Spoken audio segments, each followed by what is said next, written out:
हम किसी भी सिस्टम के लैग्रेंजियन को डिफाइन करते थे तो हम यह कहते थे कि जो लैग्रेंजियन होता है वो जनरलाइज्ड कोऑर्डिनेट जिसको हम क्यू आई कहते थे, जनरलाइज्ड वेलोसिटी क्यू आई डॉट और टाइम का फंक्शन होता है। और हम किसी भी मैकेनिकल प्रॉब्लम को सॉल्व करने के लिए हम उसको इन टर्म क्यू आई और क्यू आई डॉट के रूप में सॉल्व करते थे। और हम जब लैग्रेंज इक्वेशन ऑफ मोशन लिखते थे तो सेकेंड ऑर्डर का एक डिफरेंशियल इक्वेशन हमको मिलता था, D D T del L upon del Q I dot minus del L upon del Q I. यही एक सेकेंड ऑर्डर का पार्शियल डिफरेंशियल इक्वेशन हमको मिलता था। अब हम हैमिल्टोनियन मैकेनिक्स को पढ़ेंगे जिसको हम कैनोनिकल फार्मूलेशन भी कहते हैं। इसमें जो हैमिल्टोनियन होगा जिसको हम एस से रिप्रेजेंट करेंगे वो जनरलाइज्ड कोऑर्डिनेट क्यू आई और जनरलाइज्ड मोमेंटा जिसको हम पी आई से रिप्रेजेंट करेंगे, वे दोनों इसके बेसिक वेरिएबल होंगे हैमिल्टोनियन में। और जब हम हैमिल्टन्स इक्वेशन ऑफ मोशन लिखेंगे तो हमको फर्स्ट ऑर्डर के डिफरेंशियल इक्वेशन मिलेंगे, उसको सॉल्व करेंगे हम मैकेनिकल सिस्टम के लिए। हैमिल्टोनियन मैकेनिक्स में हम यह मान के चलेंगे कि जो भी सिस्टम दिया है वो होलोनोमिक सिस्टम है और फोर्स जो होगा उसको हम डिराइव कर लेंगे बाय द पोटेंशियल, यानी जो फोर्स होगा वो पोटेंशियल पे डिपेंड करेगा। अब हम हैमिल्टोनियन को डिराइव करेंगे, हैमिल्टोनियन किसी सिस्टम का कैसा होता है और उसको हम किस प्रकार डिराइव करेंगे। हम लैग्रेंजियन हमको पता है तो हम लैग्रेंजियन से ही स्टार्ट करेंगे। यदि हम किसी मैकेनिकल सिस्टम के लैग्रेंजियन को डिफाइन करें और हम यह कहें कि जो लैग्रेंजियन होगा वो टाइम का फंक्शन ना हो तो जो पार्शियल डिफरेंशियल होगा लैग्रेंजियन का वह 0 होगा। इसको इक्वेशन 1 सपोज कर ले रहे हैं। अब जो टोटल डिफरेंशियल होगा लैग्रेंजियन का उसको हम इस प्रकार लिखेंगे, D L upon D T equal to summation I del L upon del Q I dot plus summation I del L upon del Q I double dot plus del L upon del T. अब यहाँ del L upon del T की जगह पे हम 0 लिखेंगे from the equation 1, तो हमको मिलेगा D L upon D T equal to summation I del L upon del Q I dot plus summation I del L upon del Q I double dot. इसको equation 2 suppose करेंगे। अब हम जानते हैं कि जो लैग्रेंज इक्वेशन ऑफ मोशन होता है वो सेकेंड ऑर्डर का पार्शियल डिफरेंशियल इक्वेशन होता है in terms of Q I dot और क्यू आई। तो हम लैग्रेंज इक्वेशन ऑफ मोशन लिखेंगे कुछ इस प्रकार से, D D T del L upon del Q I dot minus del L upon del Q I equal to 0। अब यहाँ से हम D D T del L upon del Q I dot equal to लिख सकते हैं del L upon del Q I. इसको equation 3 suppose कर लेंगे। अब इक्वेशन 2 में पहला जो टर्म था वो था summation I del L upon del Q I dot, तो del L upon del Q I की जगह पे हम D D T del L upon del Q I dot लिखेंगे फ्रॉम द इक्वेशन 3 एंड 2। हमारा हो जाएगा D L upon D T equal to summation I D D T del L upon del Q I dot plus summation I del L upon del Q I double dot. अब हम above equation को लिख सकते हैं, D L upon D T equal to summation I D D T del L upon del Q I dot. ऊपर वाले equation को कुछ इस प्रकार से व्यवस्थित कर लिया गया है। इसको जब हम सॉल्व करेंगे चेन रूल के साथ इसका जब डिफरेंशियल करेंगे टाइम के रिस्पेक्ट में तो ऊपर वाला इक्वेशन हमको मिल जाएगा। अब del L upon del Q I dot जो मोमेंटा होता है, हमने प्रीवियस वीडियो में भी इसको डिस्कस किया था। Del L upon del Q I dot को हम पी आई से रिप्रेजेंट करते हैं और इसको हम मोमेंटा कहते हैं, जनरलाइज्ड मोमेंटा। तो वहाँ से हम इसको लिख सकते हैं D L upon D T equal to summation I D D T P I Q I dot. अब समेशन आई को अंदर लेके जा सकते हैं हम, तो D L upon D T equal to हो जाएगा D D T summation I P I Q I dot. और हम देख रहे हैं कि दोनों साइड में जो डिफरेंशिएशन हुआ है वो टाइम के रिस्पेक्ट में हुआ है, तो दोनों को एक साइड में कर लेंगे तो हमको मिलेगा D D T summation I P I Q I dot minus L equal to 0। इसको इक्वेशन 4 सपोज कर लेंगे। अब हम देख रहे हैं कि एक क्वांटिटी है summation I P I Q I dot minus L, जिसका जो टाइम डेरिवेटिव है वो 0 है। और किसी भी क्वांटिटी का जो टाइम डेरिवेटिव होता है यदि 0 हो जाता है तो हम कहते हैं कि वह ड्यूरिंग द मोशन कांस्टेंट होगी। और यह जो कांस्टेंट क्वांटिटी है यही हैमिल्टोनियन होगी किसी मैकेनिकल सिस्टम की, और इसको हम एच से डिनोट करेंगे कुछ इस प्रकार से, summation I P I Q I dot minus L equal to H, और यह कांस्टेंट होगा।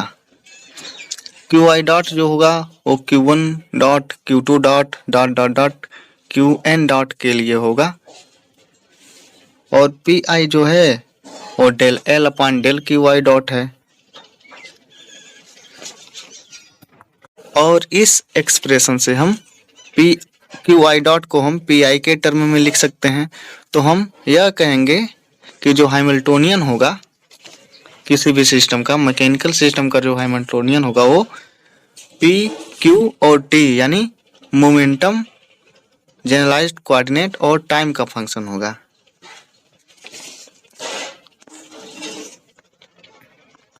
जनरली जो हमने हैमिल्टोनियन डिफाइन किया है वह टोटल एनर्जी ऑफ सिस्टम को नहीं रिप्रेजेंट करता है, लेकिन जब कभी जो ट्रांसफॉर्मेशन इक्वेशंस होते हैं वह कार्टेशियन कोऑर्डिनेट के हों और जो जनरलाइज्ड कोऑर्डिनेट हो वो टाइम पे ना डिपेंड करता हो, तो जो हैमिल्टोनियन होता है वो टोटल एनर्जी को रिप्रेजेंट करता है किसी मैकेनिकल सिस्टम के लिए।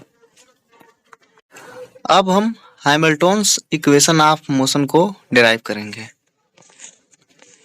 हमें पता है कि जो हैमिल्टोनियन होता है वो जनरलाइज्ड मोमेंटा, जनरलाइज्ड कोऑर्डिनेट और टाइम का फंक्शन होता है। तो यदि हम इसके डिफरेंशियल को लिखें तो हम इस प्रकार लिख सकते हैं D H equal to summation I del H upon del Q I D Q I plus del H upon del P I D P I plus del H upon del T D T. इसको equation 1 suppose करेंगे। और हमने एक result निकाला था कि जो Hamiltonian होता है वो इक्वल होता है summation I P I Q I dot minus L के। तो इस रिजल्ट का यदि हम डिफरेंशियल लिखें तो हम लिख सकते हैं D H equal to summation I P I D Q I dot plus Q I dot D P I minus summation I del L upon del Q I D Q I minus summation I del L upon del Q I dot D Q I minus del L upon del T D T. अब हम इस equation को कुछ इस प्रकार से लिखेंगे D H equal to summation I P I D Q I dot plus Q I dot D P I minus del L upon del Q I D Q I minus del L upon del Q I dot D Q I dot minus del L upon del T D T. और हमें पता है कि जो del L upon del Q I dot होता है वो P I के बराबर होता है, जनरलाइज्ड मोमेंटा जिसको हम कहते हैं। तो del L upon del Q I dot को हम रिप्लेस करेंगे पी आई से, तो जो हमारा इक्वेशन है वो कुछ इस प्रकार से मॉडिफाई हो जाएगा। Now above equation become D H equal to summation I P I D Q I dot plus Q I dot D P I minus del L upon del Q I D Q I minus P I D Q I dot minus del L upon del T D T. अब plus P I D Q I dot minus P I D Q I dot से cancel हो जाएगा और हमारा above equation हो जाएगा do summation i Q I dot D P I minus del L upon del Q I D Q I minus del L upon del T D T. इसको equation 2 suppose करेंगे। और हमने जो equation 1 suppose किया था वह कुछ इस प्रकार से था, d H equal to summation i del H upon del Q I D Q I plus del H upon del P I D P I plus del H upon del T D T. अब equation 1 और equation 2 को जब हम compare करेंगे तो हमको मिलेगा del H upon del P i equal to q I dot, जहाँ पे जो आई है वो 1 से लेकर n तक है, इसको इक्वेशन 3 सपोज करेंगे। और minus del H upon del Q I equal होगा पी आई डॉट के, जहाँ पे आई जो है वो 1 से n तक है, इसको इक्वेशन 4 सपोज करेंगे। और del H upon del t equal to minus del L upon del t, इसको इक्वेशन 5 सपोज करेंगे। और जो इक्वेशन 3 और 4 मिला है यही हैमिल्टन्स इक्वेशन ऑफ मोशन होंगे और इनको हम कैनोनिकल इक्वेशन ऑफ मोशन भी कहेंगे। और जो ये कैनोनिकल या हैमिल्टन्स इक्वेशन ऑफ मोशन है, यह यदि कोई सिस्टम कंसीडर करें जिसमें हम n नंबर ऑफ पार्टिकल्स हैं, तो जो इक्वेशन होंगे फर्स्ट ऑर्डर डिफरेंशियल इक्वेशन वो 2n हमको first order of differential equation मिलेंगे replacing N order differential equation of Lagrange's. यानी हम जब लैग्रेंजियन से किसी भी प्रॉब्लम को सॉल्व कर तो n second order of differential equation मिलते थे, और जब हम हैमिल्टन से किसी भी प्रॉब्लम को सॉल्व करेंगे तो हमको 2n first order differential equation मिलेंगे। Hamilton's equation of motion applicable है होलोनोमिक सिस्टम के लिए। ऐसा सिस्टम जो होलोनोमिक कंजर्वेटिव सिस्टम होता है उस पे हम हैमिल्टन्स इक्वेशन को अप्लाई कर सकते हैं। यदि कोई सिस्टम है उस पे बहुत सारे फोर्स एक्ट कर रहे हैं, फोर्सेस ऐसे हैं जो कंजर्वेटिव नहीं है, तो जो लैग्रेंजियन होगा उस सिस्टम का उसको हम इस प्रकार डिफाइन करेंगे, d D T del L upon del Q I dot minus del L upon del Q I equal to capital Q i. जो कैपिटल क्यू आई है वो रिप्रेजेंट करेगा ऐसे फोर्सेस को जो पोटेंशियल के वजह से नहीं अराइज हुए हैं, क्योंकि जो एल होगा वो केवल कंटेन करता है कंजर्वेटिव फोर्स को। अब del L upon del Q I dot को हम पी आई से रिप्लेस करेंगे तो हमारा इक्वेशन हो जाएगा D D T P I minus del L upon del Q I equal to capital Q I. D D T P I minus del L upon del Q I equal to capital Q i. अब जो momenta होता है P I वो time का भी function होता है, तो एक बार इसको टाइम के रिस्पेक्ट में डिफरेंशिएट करेंगे तो हमको पी आई डॉट मिलेगा, और del L upon del Q i को राइट हैंड साइड में ले जाएंगे तो हमारा इक्वेशन इस प्रकार हो जाएगा, p i dot equal to del L upon del Q I plus capital Q i. और इस केसेस में ऐसे यदि केस बनते हैं तो जो हैमिल्टन्स इक्वेशन ऑफ मोशन होता है वह कुछ इस प्रकार से जनरलाइज्ड हो जाता है, कि वाई डॉट इक्वल टू हो जाएगा del H upon del P i, इसको इक्वेशन 6 सपोज कर ले रहे हैं, और P i dot equal to हो जाएगा minus del H upon del Q I plus capital Q i. आज के इस वीडियो में हमने हैमिल्टोनियन और हैमिल्टन्स इक्वेशन ऑफ मोशन को डिराइव किया। आई होप कि ये वीडियो आपके लिए हेल्पफुल रहा होगा।